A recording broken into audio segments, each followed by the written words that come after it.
Assalamualaikum warahmatullahi wabarakatuh.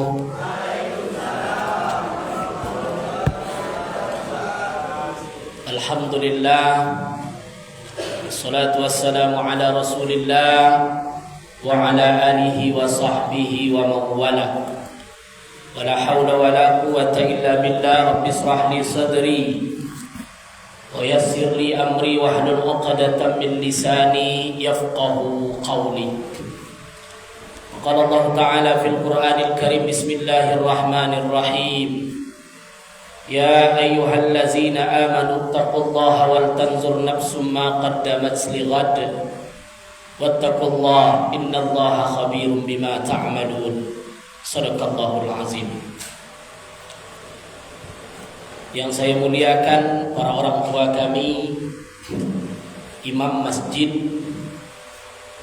ayahanda dan ibunda yang hadir pada malam ini. Kita berada di Ahad pertama di bulan pertama di tahun 2024. Berarti wirid perdana di tahun ini. Alhamdulillah kita disehatkan oleh Allah Subhanahu wa taala.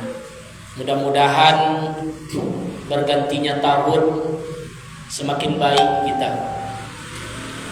Jangan tinggalkan tahun demi tahun, hari demi hari sia-sia kita lakukan.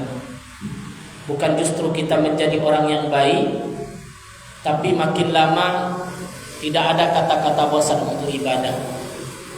Ada enggak orang yang bosan sholat? Itu bahaya tuh. Kenapa enggak sholat? Bosan sholat di air juga. Itu bahaya tuh. Ada enggak ibu bosan baca Quran? Tak ada bosannya kita. Justru tambah meningkat hendaknya ibadah kita kepada Allah Subhanahu wa taala. Maka momentum ini kita jadikan untuk perbaikan diri kita. Menjadi orang yang lebih baik. Berselawat kita kepada Rasulullah sallallahu alaihi wasallam.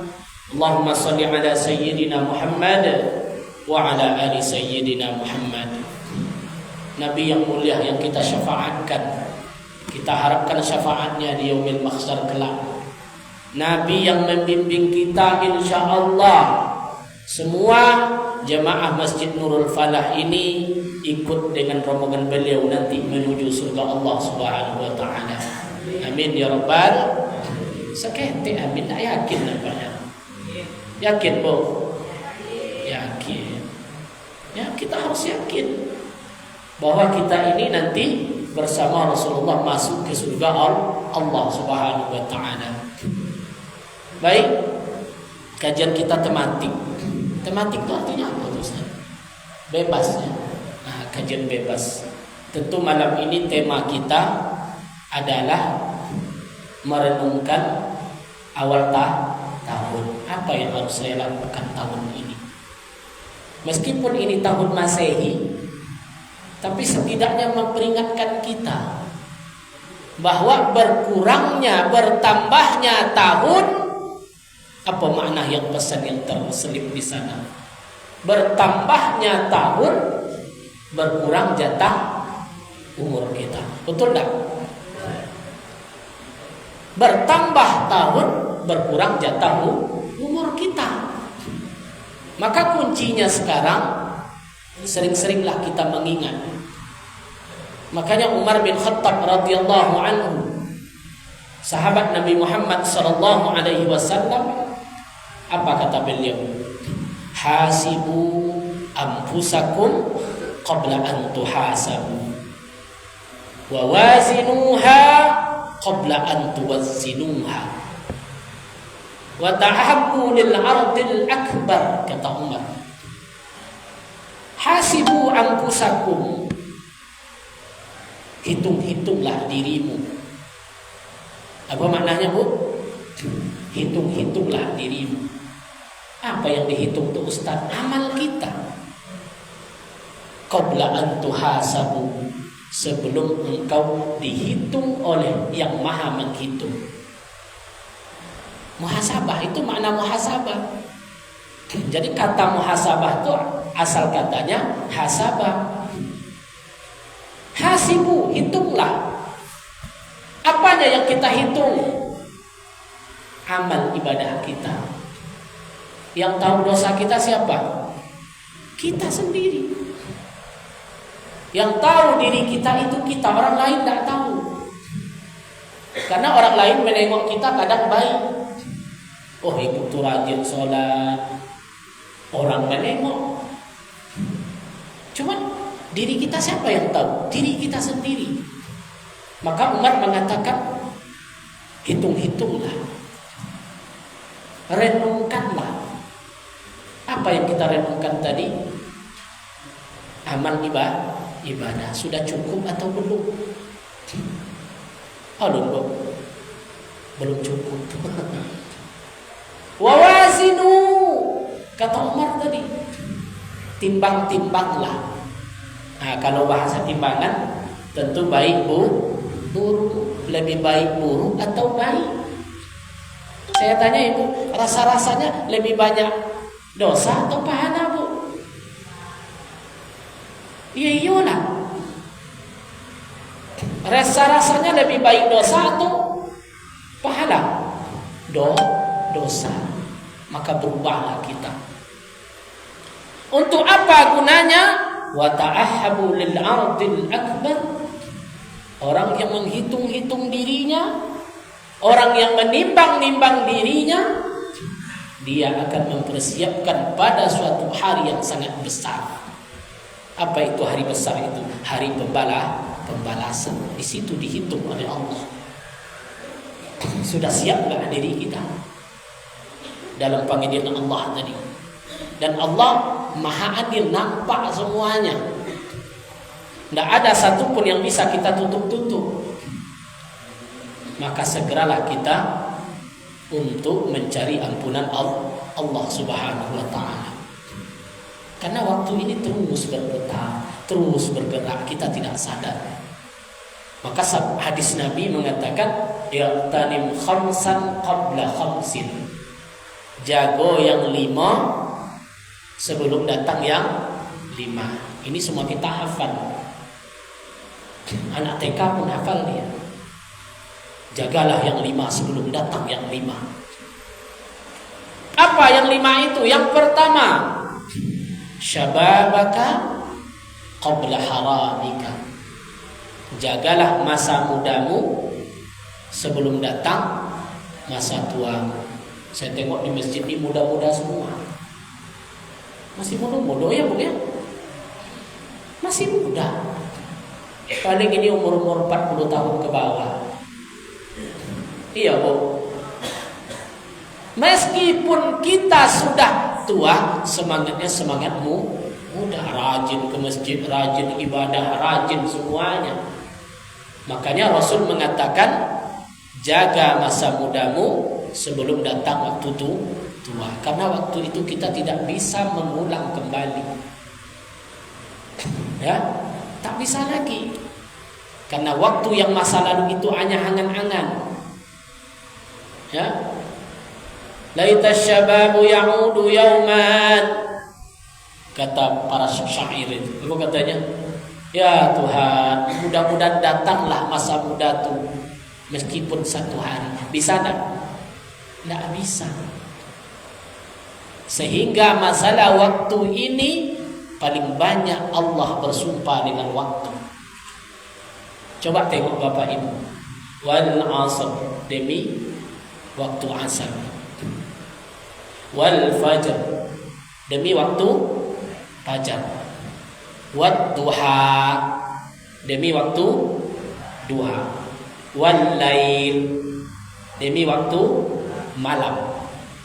Wan nahar, demi waktu siang. Kenapa Allah banyak bersumpah demi waktu? Begitulah pentingnya waktu. Karena waktu tidak bisa diulang. Sehingga Imam Al-Ghazali mengatakan yang paling jauh adalah waktu. Apa yang paling jauh? Waktu. Sedetik yang kita tinggalkan masa lalu, bisa tak kita ketemu lagi? Tidak. Maka jangan sia-siakan. Jangan sia-siakan. Terus kalau paling jauh, apa yang paling dekat? Apa yang paling dekat, Bu? Mati. Itu yang paling dekat, Pak. Dan itu kita kejar setiap hari. Maka saya ulang lagi, berganti tahun, berkurang umur. Kalau umur kita ditakdirkan oleh Allah 60 tahun. Ibu umurnya berapa, Bu? 48. Berapa umurnya? 54. Kalau Allah takdirkan 60, tinggal berapa jatahnya? Hah? Berapa tahun lah? 6 tahun. Begitulah waktu itu cepat. Ya? Ibu berapa umurnya? 58. Berapa tinggal Ibu? Kalau seandainya tinggal 2 tahun. Ini yang harus kita renungkan. Ya? Jangan kita terlena, jangan kita lalai. Harus kita cepat. Ya? Cepat kita untuk bertaubat kepada Allah Subhanahu wa taala. Itu yang pertama. Yang kedua, sihhatuka qabla suqmika. Masa sehatmu sebelum datang masa sakit. Karena di saat sehat itulah nikmat Allah yang paling besar. Nikmat sehat itu nikmat yang paling besar. Sehat mata. Mata ini nikmat yang paling besar. Tapi kok tidak terasa, Ustaz? Karena Allah tidak mencabut nikmat mata. Coba ibu pejamkan aja sehari semalam, hilang nikmat mata. Terasa tak nikmatnya melihat itu? Terasa kita. Nikmat tangan, nikmat kaki dan segala macam. Apa pesan Rasulullah di sini? Jaga sehatmu sebelum datang masa sakitmu. Jaga sehatmu untuk taat kepada Allah. Untuk selalu berbuat kebaikan dalam kehidupan kita. Karena bisa jadi kita diuji oleh Allah dengan sakit. Kenapa Allah sehatkan? Nanti kita tidak kuat dengan ujian sakit dari Allah. Oh, tapi dia sakit juga, Ustaz. Apakah dia tidak diberi nikmat oleh Allah? Kalau orang mukmin itu, Pak, menengok seluruh itu nikmat. Karena orang yang sakit, dengan sakitnya tadilah Allah gugurkan dosa-dosanya. Allah gugurkan dosa-dosanya dengan sakitnya tadi. Kalau dia sabar. Kalau dia sabar, akan Allah gugurkan. Dengan sakit tadi, Allah gugurkan dosa-dosanya. Jangan sangka orang yang sakit itu kutukan. Tidak boleh kita ngomong seperti itu. Wajarlah Bapak itu stroke. Waktu menjabat begini-begini. Na'udzubillah. Jangan. Allah sayang sama dia. Allah sakitkan, gunanya Allah angkat seluruh dosa-dosanya sehingga hilang semuanya. Kita belum tahu dosa kita seberapa. Kadang mulut kita ini kan tidak terjaga. Gampang kita memponis. Kalau seandainya stroke itu kutukan, ada tidak ulama kena stroke? Banyak. Orang alim banyak, dia tidak pandang. Maka kita harus berbaik sangka. Allah menguji dia. Nabi Ayub yang dekat dengan Allah, Allah uji. Apa Nabi Ayub diuji oleh Allah? Sakit itu. Dan Nabi Ayub itu bukan Nabi yang awalnya dia itu sakit, miskin, tidak.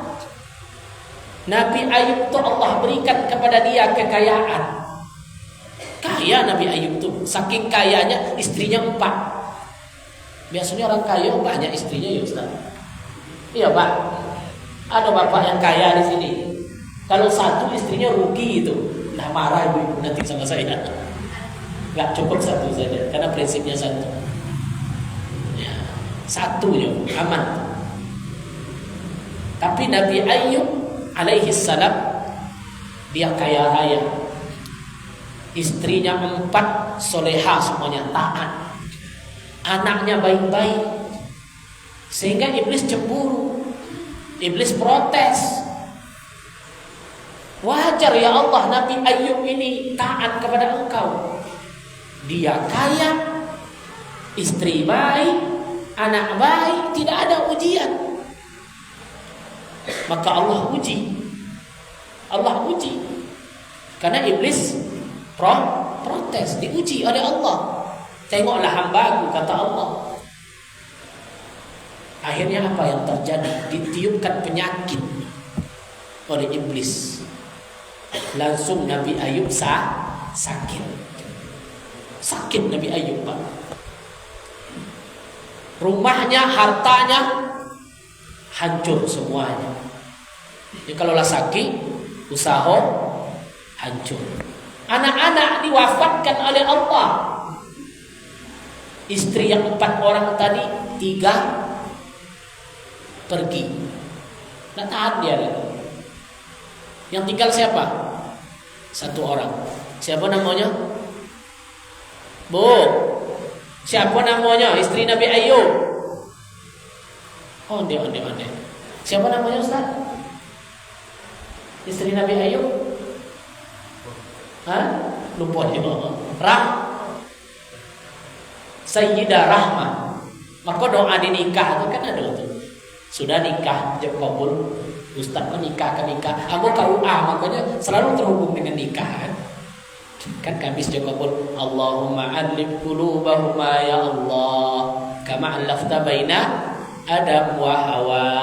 Ya Allah, satukanlah pengantin ini seperti Adam dan Hawa. Wa alif qulubahuma ya Allah, kama alafta baina Yusuf wa Zulaikha, seperti Yusuf dan Zulaikha.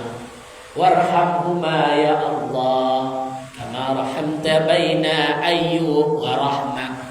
Ya Allah, Engkau berkahi pengantin ini sebagaimana Engkau berkahi Ayub dengan Rahmah.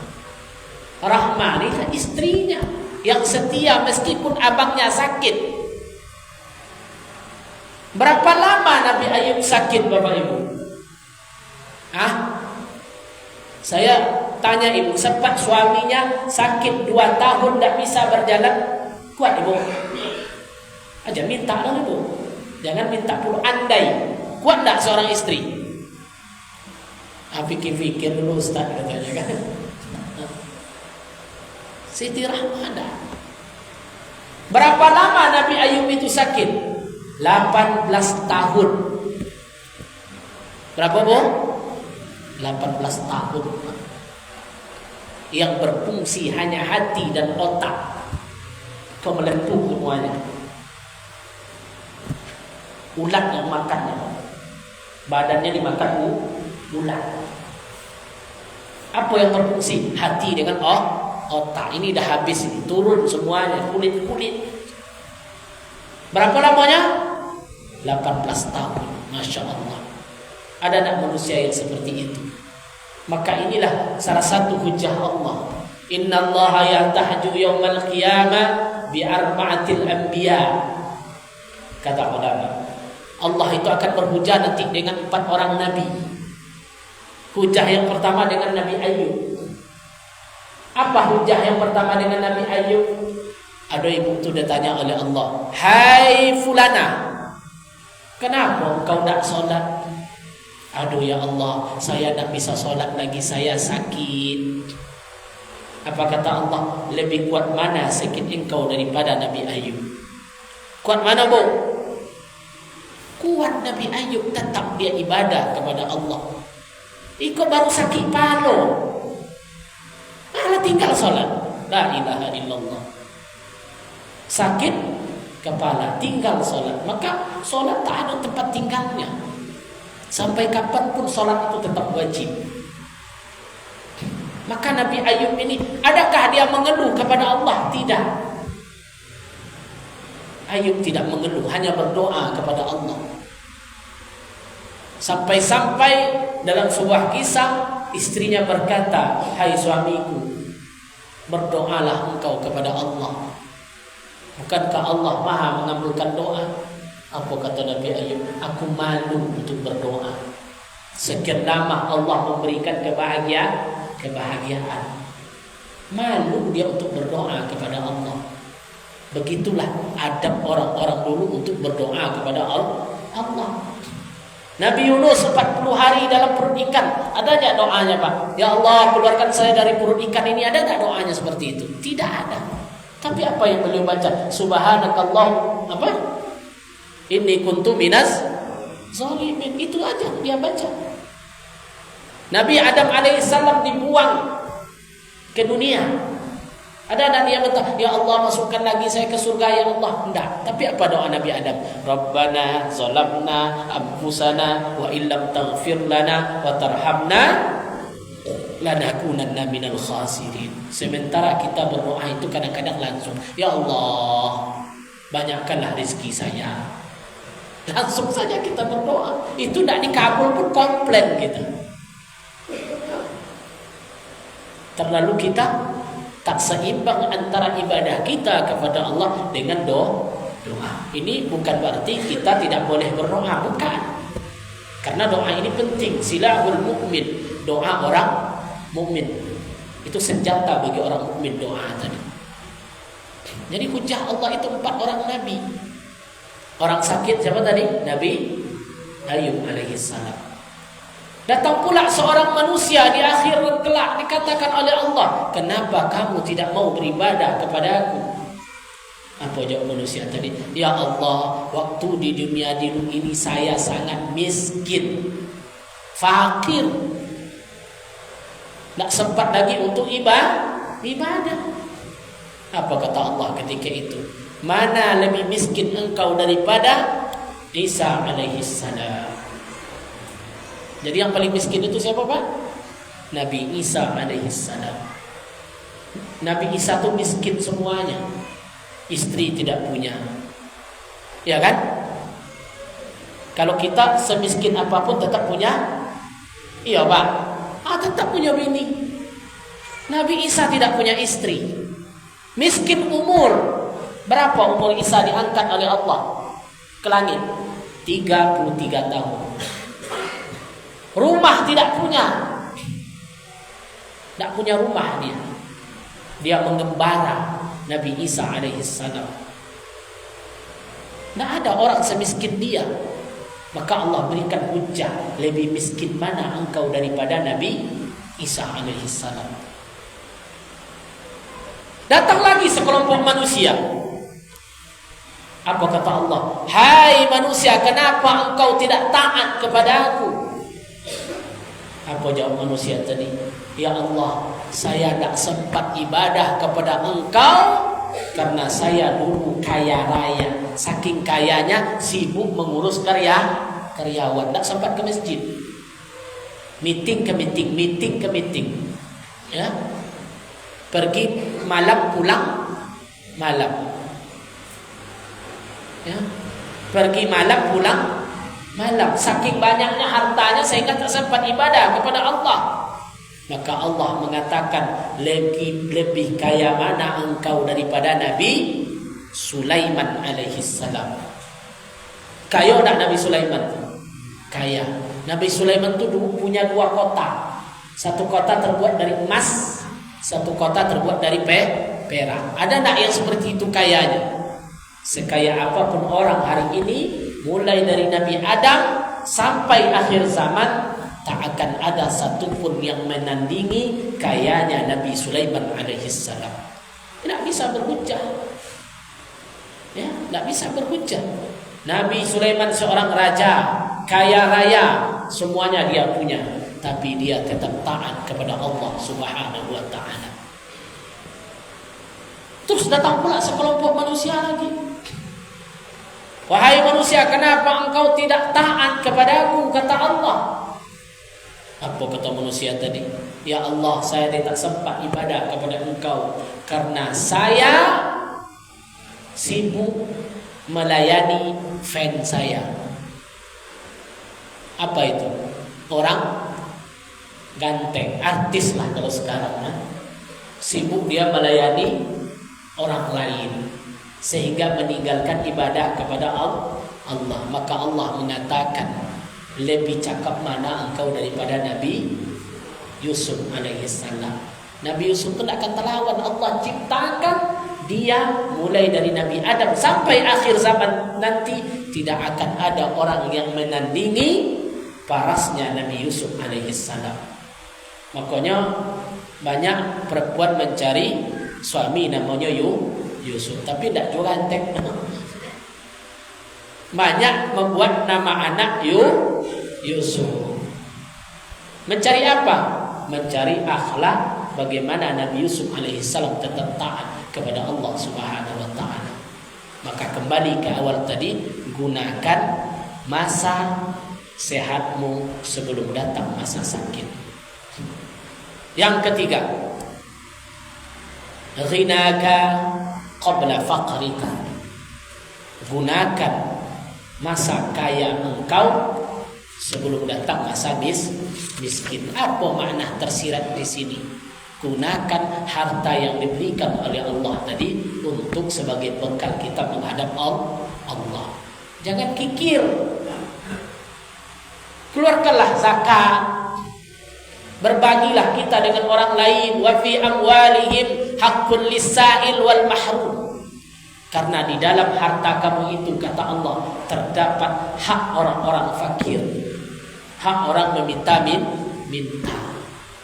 Dan inilah yang diajarkan oleh Rasulullah Sallallahu Alaihi Wasallam.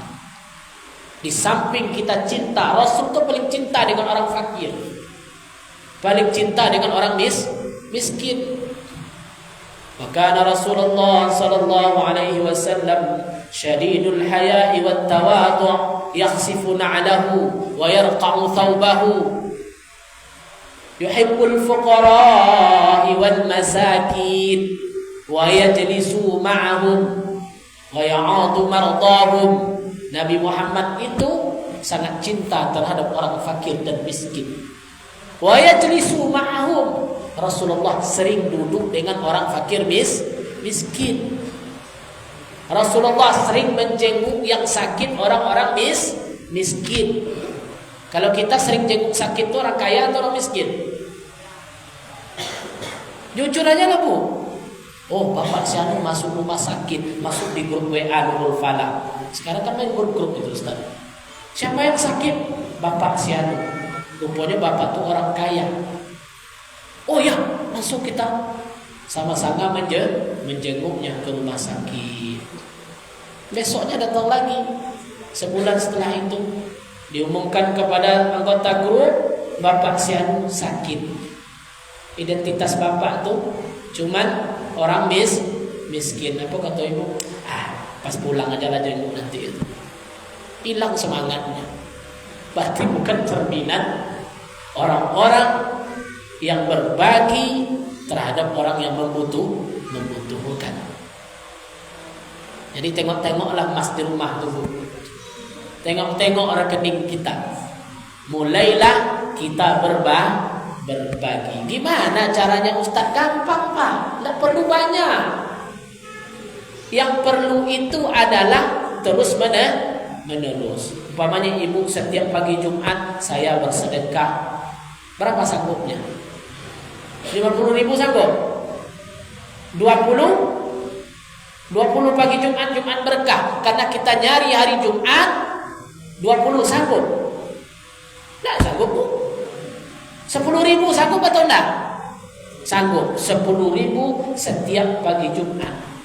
Maka Nabi mengatakan ahabbul a'mal ilallah adwamuha wa in qalla.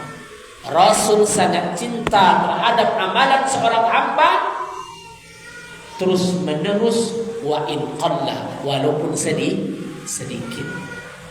Bapak tuh sedekahnya 1 juta Pak. Ada lagi bapak tuh sedekahnya 5 juta. Tapi kapan dia sedekah? Pas mau nyalek aja. Contoh, ya kita berhusnuzon aja lah. Oh bapak tuh rajin dia sedekah. Kapan sejutanya? Pas mau caleg. Tapi ibu tuh bersedekah dia setiap pagi Jumat 10.000, sudah jalan 5 tahun sampai akhir hayatnya. Allah lebih cinta yang 10.000 tadi. Tapi konsisten, terus menerus, meskipun 10.000. Pokoknya asal pagi Jumat ingat ibu tuh 20.000. Pagi Jumat ingat dia 20.000. Terus menerus sampai dia dipanggil oleh Allah. Jangan-jangan amalan yang sedikit inilah yang membawa kita ke surga Allah Subhanahu wa taala. Siap dimulai 2024? Siap, Bu? Nah, itulah janji itu. Carilah lagi momennya nanti. Saya 5.000 setiap hari, bagus. Saya jadi donatur anak yatim 100.000 tiap bulan, bagus. Tapi terus menerus, nggak usah banyak. Kalau banyak nanti nggak kuat. Oke, sesuaikan dengan kondisi. Saya cukup 20.000 saja. Tapi terus menerus, tidak pernah putus. Inilah yang dicintai oleh Allah Subhanahu wa taala. Makanya di hadis Nabi tadi mengatakan, gunakan masa masa kamu punya harta sebelum datang masa miskin. Masa dicabut nanti harta tadi oleh Allah Subhanahu wa taala. Yang keempat. Apa yang keempat? Faraghaka qabla sughlika. Apa arti faraghaka tadi? Masa lapangmu sebelum datang masa sempitmu. Nah, jadi masa lapang tadi kita gunakan. Menangis ananda kita. Nah, apa Bu di masjid? Bawa anak ke masjid itu untuk tarbiyah, untuk mendidik dia. Ya, kalau ada wirid pun menangis segala macam, tidak apa-apa. Kalau saya orangnya itu merupakan taklim juga. Bagaimana mendidik sejak dini. Ya, tidak apa-apa. Apa tadi yang keempat? Masa lapang sebelum datang masa sempit. Sekarang ibu masa lapang atau sempit? Apa makna yang tersirat di sini? Jangan sia-siakan waktu luang kita. Jangan sia-siakan waktu itu habis berjam-jam menghabiskan nengok status Facebook orang. Nah, itu ibu-ibu rajin tuh. Ibu-ibu muda maksud saya. Iya, Bu. Kan itu musim nasi, Bu, nengok. Yang ditengok tuh tak apa-apa. Habis berjam-jam. Itu namanya kita menyia-nyiakan waktu. Manfaatkan masa lapang, masa luang itu sebaik-baiknya untuk beribadah kepada Allah. Saya berbicara ini juga menasihati diri saya sendiri. Ini penyakit awak sama. Kadang kita lalai dengan waktu yang luang. Lalai kita. Banyak waktu kita ini terbuang percuma. Maka Rasul gambarkan, gunakan masa lapangmu sebelum datang masa sempit. Gunakan waktu itu betul-betul mengutamakan akhirat daripada waktu dunia. Kan ada hadis, i'mal lidunyaka ka'annaka ta'ishu abada.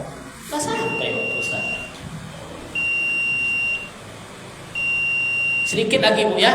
Wa'mal li akhiratika ka'annaka tamutun ghadah.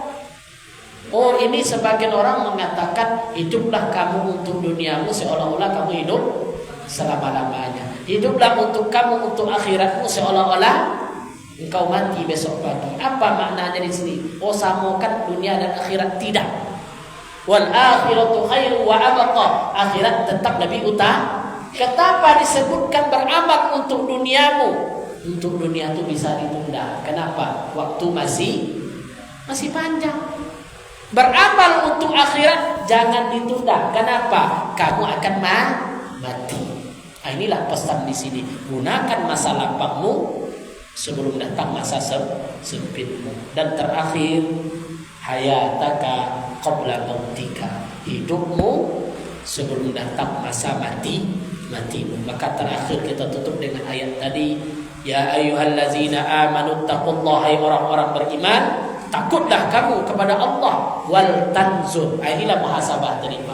Lihatlah, renungkanlah nafsu ma qaddamat lighad, diri kamu renungkan apa bekal yang akan engkau persiapkan untuk hari esok. Mari kita merenung. Di malam-malam kita merenung, ya Allah, kita istighfar kepada Allah sampai air mata kita menetes untuk minta ampun kepada Allah Subhanahu wa taala. Semoga tahun 2024 ini Allah menyehatkan badan kita, Allah panjangkan umur kita, Allah murahkan rezeki kita, dan Allah berikan hati kita selalu tunduk untuk taat kepada Allah Subhanahu wa taala. Amin ya rabbal alamin. Mudah-mudahan bermanfaat. Subhanakallahumma wa bihamdika asyhadu an la ilaha illa anta astaghfiruka wa atubu ilaik. Wassalamu alaikum warahmatullahi wabarakatuh.